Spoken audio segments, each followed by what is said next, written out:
When people think about you, do they think about you or do they think about what you do? What picture comes to mind? Are you professional, unprofessional? Are you all tatted up or are you as debonair as James Bond himself? This all falls under the umbrella of personal branding. And that's exactly what we're going to be going through today in this episode of Business Bookend, a part of the Beyond Real Estate podcast. I'm Jalen, the peanut butter, and with me today, as always, is Nick Gumpert, the chocolate. And today we are going to be talking about personal branding, why consistency matters, know where you are at, stay true to who you are, and simple does not always mean easy. We'll be covering all that and a lot more in this episode. We'll be covering all that and a lot more, so be sure to stay tuned. Welcome to Beyond Real Estate with Jalen, the podcast discussing parenting, real estate, and business. Every week we go in depth on how to become successful in business and life. Jalen, take it away. So you care about your personal brand, but are you doing it correctly? Don't worry, Nick and I have you covered. You have come to the two right fellas. Today we're going to be talking about a few different things in personal branding, but first and foremost, we're going to be talking about why consistency matters more than anything. So, Nick, you're probably one of the most consistent people I know when it comes to building your own personal brand, putting out what you do, and doing so in a way that is true to yourself. So, on those notes, let's talk about that a little bit deeper. What exactly do you do to make sure that you are consistent in producing not only content that is focused on your own personal brand, but also consistent with your personal brand itself? I think that's a really important question for anybody to be able to answer, and ideally answer confidently, right? And where my head goes to is creating systems that allow you to be consistent within those spaces, because systems ultimately really don't need to be changed ever again. But the really challenging part is implementing them and knowing what systems to implement. And when I say systems, what are processes that ultimately account for the outcomes, right? And how many of them can you make repeatable? So once you make those repeatable, then you create habits, right? And once you create habits, it just becomes something you do. And then I think the final stage of that is which ones become non-negotiable, because I think there's a lot of individuals that can create a system, it becomes repeatable, but then it can get nixed. But I don't have to do that today. I don't have to do that today. And one day turns into two, and two turns into a week, and a week turns into overwhelming. So that would be my first answer when it comes to what making sure you're consistent in your space is develop repeatable systems and make sure you have a clear idea as to what's negotiable and what's not. Jay, anything to add with that one? On that note, it does come down to the thing that what I want to touch on very quickly is if you do find yourself falling behind consistently and you've fallen behind to basically you've dug yourself into such a large hole that there's basically not enough time in the day in order to dig yourself out of it. My advice to you, and even though it can be hard for some of us perfectionists out there that need to get every little detail right, and if we do this, we feel like a failure, is just wipe the slate clean and then restart.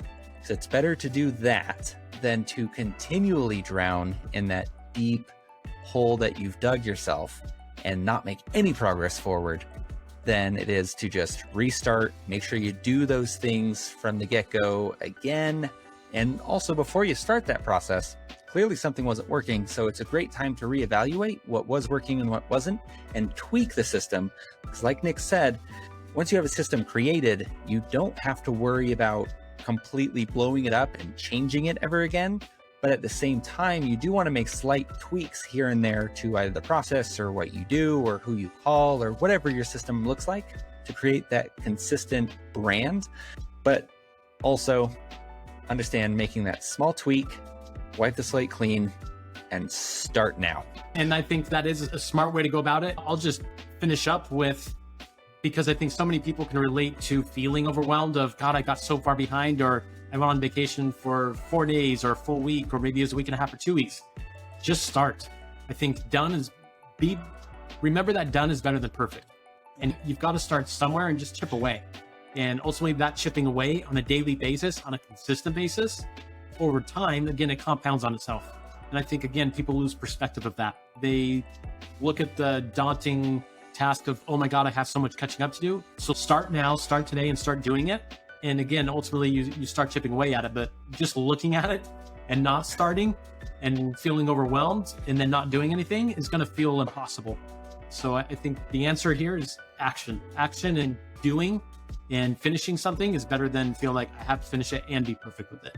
So let's jump right into that next bit of know where you're at. I think in social media world where a lot of personal branding is created, or really anywhere, there's always metrics that allow you to compare yourself to other people, whether that's people in your industry or people basically at where you want to be one day. And it can be hard to distance yourself from the feelings of inadequacy or from understanding that they weren't always the talk of the town. They weren't always this thought leader. So what are some ways that you suggest to tamper down your own expectations of where you should be and also set those realistic goals so that you can focus on where you are at and getting to where you want to be versus where someone else is at, and allowing that to derail you and your consistent product of building that personal brand? What comes to mind first is find that individual maybe in your line of work and ideally in your company that you can shadow a little bit. You can have sit downs, you can have one-on-ones, see what's worked for them. Not to say there's any shortcuts to doing anything really well, but there's, I think, certainly mistakes that you can not repeat what they've done and say, you don't need to waste your time in this space or doing this thing. So I think there's valuable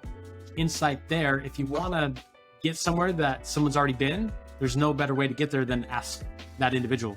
And again, I'm talking about the top of the top in your branch, not the person that's number 60. Try to seek out those top performers because they're doing something a little bit different. And I think that's where the curiosity and the being humble enough, but also brave enough to have those conversations are invaluable. Second tidbit I would say is put your head down and grind. And again, it goes back to that first point, be consistent with what you're doing and start just making little tweaks along the way. If you've been doing something for even, I'd say at least 2 months and 3 months, and for some things even longer than that, but you have to give yourself time to then say, okay, this really is wasting my time. Or, wow, this is starting to work for me. I need to double down here. And not falling for the misconception that you should or could see something in 2 days, a week, even 3 weeks or a month. It's just not enough time to really look and see if something's working or not. So again, just put your head down and get to work as you're stealing those ideas from individuals that have been there and done that, so to speak. And on that point of talk with someone that is currently at where you want to be, when you talk with them and you're getting ideas and running those ideas past them that you have, odds are that they've probably thought of it, or they can give you some ideas to make that idea better that you're just not capable of thinking of because you haven't been in the industry long enough, or you don't have a strong enough understanding of maybe some inner working that only someone with experience will know. And so running ideas in general by someone that is further up the chain of where you want to be can definitely be invaluable and can help you avoid some of the not only pitfalls, but also can speed up your success. So those are some huge ones. Those are some huge reasons why you definitely want to talk with people with experience. Now, Nick, when it comes to staying true to who you are, and this one is one that I think a lot of people, when they first start out building a brand, they try to not do because they do want to copy that person that is where they currently are. Or they do want to put on a persona that is greater than where they currently are at. So what's your advice to those people, and why is it a bad idea to try to get away from who you are and instead just put who you are out there? I think self-awareness is a super valuable trait that if you don't have that self-awareness, you'll quickly start comparing yourself to other people and start getting frustrated real quick, saying, oh, they have this and they have that. And now you're worried about what you don't have versus focusing on your strengths and being focused on what you do have. And I think that's a very slippery slope that too many individuals find themselves in and put themselves in, not purposefully, but nonetheless, they still put themselves in those situations based on what they choose to focus on. They choose to focus on a lot of things beyond their control. Hey, that person does that, so I want to copy that. I don't think that's a bad thing if it lies within your strengths to say, I can run with that and I can move with that. If it's something that somebody else does really well and you stink at it, and now you're investing a ton of time in it, I think that can be a challenge because, again, none of us can buy time and we only have so much of it. So how can you make the best use of it? And if it's a new skill that you want to learn, that you say, oh, they do that, I need to learn that skill, fair play. But if that's, again, just trying to copy artwork or video or things that, again, you're not that good at, you really don't have a desire to be good at, but you feel like you have to do, you're going to get burnt out real quick. You don't enjoy it. You're just thinking of, they're doing it, so I must have to do that. I think one of the best pieces of advice I've come across is, again, figure out what you do really well and double down on that. If you hate video, don't be on video. Even with all the talk that there is to say you should be on video, if that's just not your space, you don't have to do what everybody else does, but what do you do really well? Do you write really well? Do you talk on a podcast really, really well? Your comfort zone is on a podcast behind a screen, not in front of endless amounts of people on video. Like, I think that's important. But again, it comes back to self-awareness. And I think the last bit of that, so you hit the big parts of, especially if you're doing something or you're not focusing on what you're good at. And naturally we enjoy doing what we're good at because it comes easier to us and it's less work overall, or it feels like less work. But also I see a lot of people try to put on a persona when it comes to their online presence, brand. Presence, brand. And I think it's because they see successful people and they see how they act. And instead of putting two and two together in the sense of those people act that way because that's how people in that industry act. And so naturally, if you act that way, you will get to where you want to be. If you try to force that and that's just not who you are though, then you're going to get burnt out just on doing the basic stuff, like doing the basic work, recording that podcast, doing that video, writing that blog. If you're like, man, I have to sound like this guy on my blog, or I have to have this persona when I play video games and I stream it and put it on YouTube, you're going to get really burnt out. You're not going to like the process itself. And so you're eventually going to get burnt out and not want to do it at all. One of our rules for our podcast here has been, as long as we enjoy doing it, we will continue to do it. And that was a rule that we had from day one, and it's a rule that we still follow. And Nick and I check in frequently to make sure that the other one is still on board for the direction of the podcast, what we're doing, and still enjoying what we're doing. And we've each given the other one a free out if one of us ever just doesn't feel like doing it. But we're still here, so it means we enjoy it to some degree. And so I think that is important though, because you don't want to put a personal brand out there that at the end of the day you can't keep up, even if it did get big. It becomes a worst case scenario if your personal brand starts becoming known, because then you're having to keep on this persona or do these things that you just do not enjoy doing. And yeah, I'd say I just echo what Nick said. Focus on what you're good at, double down on that.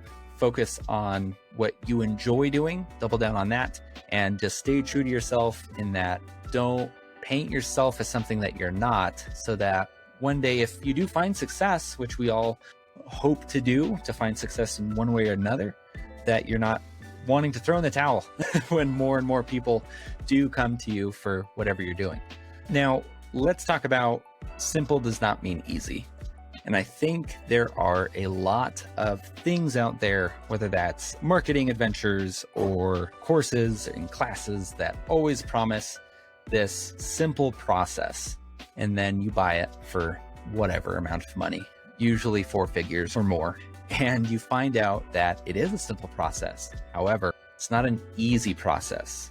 Nick, I'm sure you've experienced it. What does that phrase, simple but not easy, mean? Yeah, it means don't bite off more than you can chew, especially if you're new in a space. Don't feel like you have to do everything at once. Don't feel like you have to do everything right from the start. I think, again, the challenging part for anybody that's trying to learn a new skill or moving into a new industry, or again, just trying to build your brand, is do something really well and then start checking on once you do that first and second thing really well. Because I think if you jump in and I need to build this brand, whatever that means to you, and you think you need to be doing 7, 8 things simultaneously and you don't have systems to sustain that, again, you're not going to enjoy that process, as Jalen alluded to, and it's not going to be sustainable over the long term. The best thing about commitment is it weeds out the uncommitted. And when you're committed to something and you do things over the long term and your vision for what you're doing and why you're doing it is beyond 1 month and is beyond 6 months and it's even beyond a year, and you start looking at where do I want to be in 5 years and is it in this space? And if you're questioning that, I think it becomes really hard to build those sustainable systems, right? Because that purpose for you isn't there. Why should I? I don't look at myself in this space in 3 years. That's going to be really hard then to build that personal brand and feel like but we're not speaking to those individuals. I feel like in what we're trying to hit home on is for those that do see themselves in the space that they're currently in and that are struggling to find that personal brand. Again, simplify it first and be able to really digest something. Don't be a jack of all trades and a master of none. How can I master 2 and 3 things? And again, once you have, then start trickling in the next one and the next one. And maybe it's a new skill you learn and it's a new this or that you learn. What are your thoughts, Jay? I think that's a perfect explanation of simple but not easy. And that's some things that I really want to hammer in. So just pull away from, if you don't pull anything else away from this particular episode, just the big takeaways, okay? Stay consistent in what you're doing. So come up with that plan of what you're going to do and stay consistent to it. Know where you're at. So don't get hung up in where other people are or what other people are currently doing. Copy, but don't clone. So make it your own. Stay true to who you are. So make sure that this is a true representation of you and your thought process, beliefs, how you want to present yourself, how you on average present yourself. And then last but definitely not least, when it comes to those simple tasks, start small, like Nick said, start simple, build on that with momentum and further tweak your systems in order to grow to where you ultimately want to be. And that is going to be how you build a amazing, and I don't know what word I'm going for here, but a less painful or a no pain personal brand. I think we see sometimes Britney Spears is a great example of when you, not to knock on poor Britney. She had a time in the 2000s where she was not known for being a sane individual. And it does wear on you when everything that you've built just does not work with who you are as an individual. And you get to where you want to be and you find the success you want, but then you realize that you have built that on a foundation of lies. So don't be Britney Spears, be Dwayne "The Rock" Johnson. That guy's always happy. He bass fishes in his own pond in his backyard. That's being as true to yourself as you can be. Yeah, that's all I have for this week. Nick, final thoughts for this week? Final thoughts, I'll bring it back to the sporting arena and specifically the LA market. We were talking about sports teams on Monday with our first segment there in #DadLife. And I remember Scott Van Pelt is on SportsCenter and he was talking to LeBron after they won the championship during the COVID situation. They won it at is down in Florida. And he said, LeBron, what's one of your biggest pieces of advice for those that want to become great at anything? And he said, make sure you compare yourself to who you were last year. And he said, if he looks at himself, he could totally dominate his version of himself the year prior. And I think for those of us in our little niches, in our spaces, it's, can you dominate yourself? Could you be a valuable resource of insight for your version of yourself a year from now? But that's up to you to learn those pieces, to simplify the process, to create repeatable systems, because then you can teach that. But again, it's a self-awareness thing to say, looking back, I would kill that version of me. And that's what we want to be able to ideally say versus be like, God, I was in a better place 2 years ago. Like, that sucks. Yeah. Especially for those of us that aspire to be places and for those of us that aspire to do things. So again, it comes back to you versus you. Be a better version of yourself than you were today. Can you do that tomorrow? And it's that compound interest of get 1% better. You don't have to get 10% better at anything. Get 2% better at something. And can you do that every week? Get 2% better, or the best of the best, do 1% every day. And again, it's that consistency. So those are my final thoughts. Everyone that's listening, thank you for listening. Wherever you might be listening, good morning, good evening, good afternoon, depending on when and where that is at. Join us on Monday for our next segment of #DadLife. So until next time, this is This Time. We are checking out for now. Have a good rest of your weekend. Want to see, hear, or listen to more of Nick's take on California real estate market? Check out my links below. Also, check out the links below for more information on products, books, or references made in this podcast. And please don't forget to subscribe, like, and share.